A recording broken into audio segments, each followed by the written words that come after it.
রিমন আমার ভালোবাসাকে খুন করে স্বয়ং আমাকেই খুন করেছে।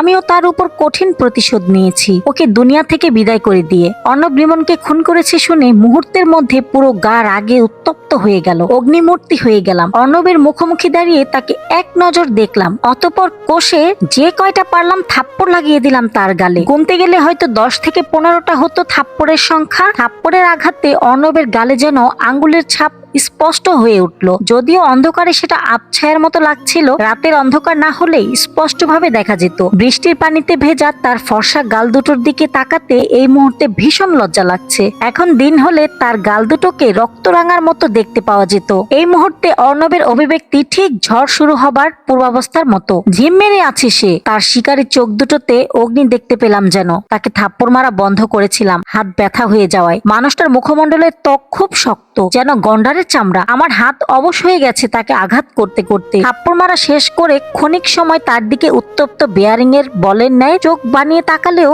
এখন খুবই ভীত সন্তোষের চোখে তার চেহারার দিকে তাকিয়ে আছি। রাগের চোটে তাকে অনেকগুলো থাপ্পড় তো মারলাম, ঘুরে উঠে 10টা না 12টা না, যদি একটা থাপ্পড়ই সজোরে আমার গালে লাগিয়ে দেয় তাহলে আমার অবস্থা কিরকম হবে? নিশ্চয়ই আমার অবস্থা হবে কেরোসিন। তার আঘাতে আমাকে ছাদের উপরে লুটিয়ে পড়তে হবে। এরপর জ্ঞানটা না হারালেও হারিয়ে যাবে আমার প্রাণ পাখি, এটা তো নিশ্চিত। মেয়েদের শরীরে রাগের উত্তাপ ঘটলে তারা কি করবে ঠাওর করতে পারে না। হাতের কাছে মশা মাছি দেখতে পেলে তাকে সতীন ভেবে বকাঝকা করতে থাকে। কখনো কখনো রাগ দমন করতে নিজেকে গালি দেয়, যতক্ষণ ইচ্ছে ততক্ষণ। আপনজনকে কেউ খুন করেছে শুনলে যে কোনো নারী হয়ে ওঠে যোদ্ধা। সহজ সরল মনটাও তখন বিদ্রোহী হয়ে ওঠে। খুনির উপর প্রতিশোধ তুলতে অস্ত্র হাতে নেয়। অর্ণব যখন বলল সে আমার প্রাণপ্রিয় স্বামী রিমনকে খুন করেছে, তখনই প্রতিশোধের নেশা ঢুকে গিয়েছিল আমার ভেতরে। দেহের প্রতিটা রক্তকণাগুলো যেন বলছিল তাকে আঘাত করো। যে কারণে প্রতিশোধ পরায়ণ হয়ে অর্ণবের গায়ে হাত তুলি। কিন্তু এই মুহূর্তে আমি একদম নিরীহ হরিণ হয়ে অর্ণবের সামনে অবস্থান করছি। গায়ে হাত তুলুক, সমস্যা নাই। যদি চুলের মুঠো ধরে টানতে থাকে তাহলে আমি শেষ। সুরসুরিতে বেহুশ হয়ে মারা যাব।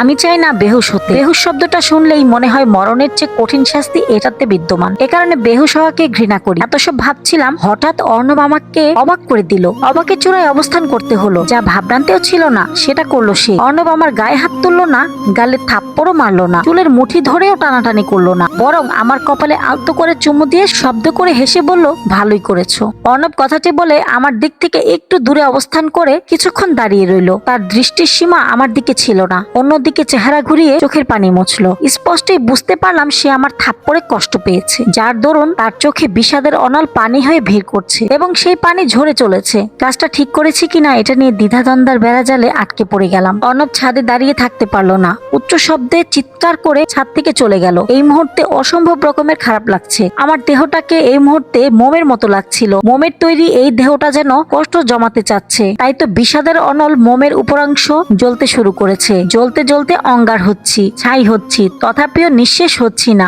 যার ফলে কষ্টও দূর হচ্ছে না। নিথর দেহ নিয়ে ছাদে হাঁটু গেড়ে বসে গলা ছেড়ে কাঁদতে লাগলাম। আজ মন খুলে কাঁদবো। কেউ কান্নার সাক্ষী থাকুক। আকাশ ফেটে বর্ষিত হওয়া বৃষ্টির প্রতিটা বিন্দুকণা, আমার বুক ফেটে রক্তক্ষরণ হোক, চোখ বেয়ে বৃষ্টি বর্ষণ হোক, তবুও কান্না থামাবো না। দুঃখ বিলাসী আমি বৃষ্টি বিলাস করতে করতে আঁখি থেকে দুঃখের জলধারা নিঃশেষ করে দিব, যাতে আর কোনো অশ্রু বিয়োগ করতে না হয়। সকালে ঘুম ভাঙলো, যদিও জানি না এখন সকাল না দুপুর। চোখের পাতা পুরোপুরি ভাবে খুলিনি। মস্তিষ্কের নিউরনে অনুভূতি জাগ্রত হতেই বুঝতে পারলাম কেউ একজন আমার মাথায় হাত বুলিয়ে দিচ্ছে। এবার চোখ খুললাম। চোখ খুলতেই দেখি আব্বু। আব্বু দেখা মাত্র চমকে উঠলাম। বুকের ভেতরে অন্যরকম প্রশান্তি সৃষ্টি হয়ে গেল। শুয়ে থাকতে মন চাইল না আর, কিন্তু বালিশ থেকে মাথা উঠাতে পারছি না। খুব কষ্ট হচ্ছে। মনে হচ্ছে মাথায় ও ঘাড়ে ভারী পাথর বেঁধে রাখা হয়েছে। প্রচন্ড ব্যথা অনুভূত হলো মাথায়। একটু জোর খাটাতে গিয়ে মৃদুভাবে গঙিয়ে উঠলাম। মনে হচ্ছে জ্বর এসেছে। পুরো শরীর এজন্যই ব্যথা হয়ে আছে। রাতে ছাদে কান্না করতে করতে অজ্ঞান হয়ে গিয়েছিলাম। এরপর কি হয়েছে জানি না। আব্বুর দিক থেকে নজর ফিরিয়ে অন্যদিকে দৃষ্টি দিতেই দেখলাম আম্মু কাতর চোখে আমার দিকে তাকিয়ে আছে। তার মুখ ভর্তি হাসি। আম্মুকে দেখে আরো খুশির জোয়ার বয়ে গেল মনে। তাদের দেখতে পেয়ে আজ নিজেকে খুব ভাগ্যবতী বলে মনে হচ্ছে। কথা বলতে কষ্ট হচ্ছিল। এরপরেও অস্পষ্ট গলায় আব্বু আম্মুকে হাস্যোজ্জ্বল মুখে বললাম, তোমরা কেমন আছো? আব্বু আম্মু একসাথে হাসি মুখে জবাব দিল, আমরা ভালো আছি মা। তুই আমাদের দেখে এত উত্তেজিত হোস না, সুস্থ হয়ে ওঠ। তোর যা বলার ইচ্ছা হয় তখন বলিস। আমার দু চোখের কোণে পানি ভিড় করেছে। সেখান থেকে 2-1 ফোঁটা আনন্দ অশ্রু গড়িয়ে পড়লো গালে। গাল থেকে বেয়ে বেয়ে গড়িয়ে পড়ার পূর্বে হাতের তালু দিয়ে মুছলাম।